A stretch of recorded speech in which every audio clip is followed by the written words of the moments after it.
हर नई शादी का जोड़ा परमेश्वर के आगे अपने अरमानों को संजोता है, लेकिन सपना के लंग्स की बीमारी ने शादी के 6 महीने बाद ही उनकी जिंदगी को बदल दिया। सपना की बीमारी जब बढ़ती चली गई और दिल्ली के काफ़ी अस्पतालों में हमने इलाज कराया, तो मेरी बहन ने हमें सलाह दी कि हम सपना को लुधियाना लेकर के जाएं, क्रिश्चियन मेडिकल कॉलेज लुधियाना में। और वहाँ जा कर के जब हमने सपना को दिखाया डॉक्टर्स को, तो उन्होंने सारे टेस्ट करने के बाद हमें यह सलाह दी कि जो एकमात्र उपचार सपना की बीमारी के लिए बचा है वो है लंग्स ट्रांसप्लांट। ये सुनकर एक आशा तो जगी कि कोई उपचार है, परंतु कहीं ना कहीं हम टूट गए थे जब हमने ये जाना कि रिस्की भी है और खर्चा इतना आएगा जो हमारे अफोर्डेबिलिटी से बाहर है। इस बीमारी के कारण टिमोथी और सपना के अरमान टूटते चले गए। अक्सर मेरा जब हॉस्पिटलाइजेशन होता था और मैं हॉस्पिटल के बेड पे रहती, तो अपने आप को बहुत ही अपाहिज महसूस करती थी, मजबूर, हेल्पलेस, कि क्यों हो रहा मेरे ऐसे साथ। कभी कभी परमेश्वर से क्वेश्चन भी करती थी मैं कि प्रभु ऐसा क्यों है? अगर आपने मुझे एक शादी वाली ज़िंदगी दी, आपने मेरी ज़िंदगी में इतनी बड़ी खुशी लाई, और कहते हैं कि आपके आशीषों के कारण दुख की मिलावट नहीं होती। प्रभु, मैं नहीं जानती कि ये क्यों हो रहा है मेरे साथ, लेकिन मैं हमेशा यही अपने आप को घुटती रहती थी कि मुझे यूँ बिस्तर पे नहीं रहना है, मुझे यूँ अपाहिजों भरी ज़िंदगी नहीं जीनी है।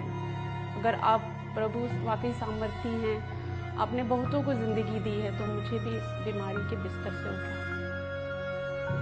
कहीं ना कहीं मेरे अंदर बोझ भी था कि मेरी ज़िंदगी में हो क्या रहा है, क्योंकि मैं झुठला भी नहीं सकता अपने वचन को, परंतु मैं खुश भी नहीं था उन परिस्थितियों में।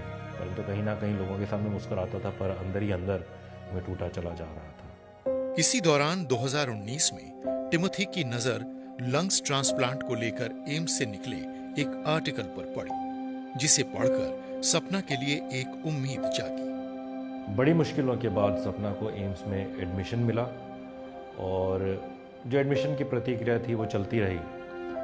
ज़्यादा समय हॉस्पिटल में होते थे, घर में कम, और मन ही मन मैं टूटता ही जा रहा था, क्योंकि मैं सोचता था ये कब तक ऐसा चलेगा। अपनी पत्नी को इस पीड़ित अवस्था में देखते हुए मैं रोता भी था एकांत में, परंतु आशा थी कि शायद एक दिन आएगा जब सपना ठीक हो जाएगी। सपना जिंदगी और मौत के बीच जिंदगी के लिए लड़ रही थी, और टिमोथी सपना के लिए। डॉक्टर्स ने सपना को जब इवैल्यूएट किया अगले कुछ महीनों में, उन्होंने हमसे कहा कि क्या आप सपना का ट्रांसप्लांट करवाना चाहेंगे। हमने बोला इसी के लिए तो हम आए थे। उन्होंने सारे टेस्ट करने के बाद जब सपना को वेटिंग लिस्ट में डाला, तो उस समय सिर्फ लड़ाई इस बात की थी कि सांसें पहले रुक जाएंगी या ट्रांसप्लांट पहले आ जाएगा। किसी ने सही कहा है, जब मुसीबतें आती हैं तो चारों ओर से आती हैं। उसी समय कोरोना का कहर भी टूट पड़ा था पूरे देश में, पूरे विश्व में। इस लंबे समय तक बीमारी से जूझने के बाद मैं एक बात को तो बड़े दावे के साथ कह सकता हूँ कि परमेश्वर से दुआ और दवा के सहारे सपना सांस लेती रही और जीवित रही। और इस पूरे समय जब मैं मानसिक दबाव और तनाव से होकर के गुजरता रहा, और हम इंतज़ार करते रहे, सपना आईसीयू में रहती, मैं बाहर रहता वेटिंग एरिया में, बस ये सोचते हुए कि मेरी पत्नी किस हालत में अंदर होगी और मैं किस हालत में यहाँ पड़ा हुआ हूँ। प्रभु का सेवक बनने के लिए निकला तो था, परंतु एक वेटिंग एरिया में ही पड़ा रह गया। कहीं ना कहीं गिल्ट भी महसूस होता था कि क्या मैं सही कर रहा हूँ, परंतु वही धीमी आवाज़ परमेश्वर की हमेशा मुझसे बात करती अपने वचन से कि मैं तेरे साथ हूँ, धड़स बांध, मैं तेरे साथ हूँ। वक्त गुजरता चला गया। सपना घर में कम, हॉस्पिटल में ज्यादा रहती थी, और इस सफर में धीरे धीरे 4 साल गुजर गए। यहाँ सपना लड़ रही थी अपने जीवन के लिए, और दूसरी तरफ मैं घर खाली कर रहा था, क्योंकि ना पैसे बचे थे और ना काम बचा था। अब सब कुछ हमारा खो चुका था। और जब मैं घर खाली कर रहा था, तो डॉक्टर का कॉल मेरे पास आया और वो दिन था 5 मई 2022 कि आप हॉस्पिटल आ जाएं, एक लंग्स मिला है और शायद आज रात सपना का ट्रांसप्लांट कर देंगे। मैं कहीं ना कहीं मानसिक रूप से तैयार हो चुका था सपना को खोने के लिए, और इस अंधकार की घड़ी में जब सांसारिक रूप से सब कुछ मैंने खो दिया था और पत्नी को अब खोने की बस तैयारी ही कर रहा था, और सपना को ट्रांसप्लांट के लिए तैयार कराया गया।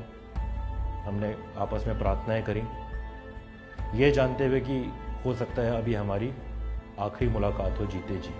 ऑपरेशन थिएटर में जाने से पहले मैंने एक बस छोटी सी प्रार्थना की, परमेश्वर चाहे मैं यहाँ रहूँ चाहे तेरे पास रहूँ, मैं जानती हूँ तू अनंत काल का परमेश्वर है और तू सदा मेरे साथ रहेगा। इस विश्वास से मैं थिएटर में गई।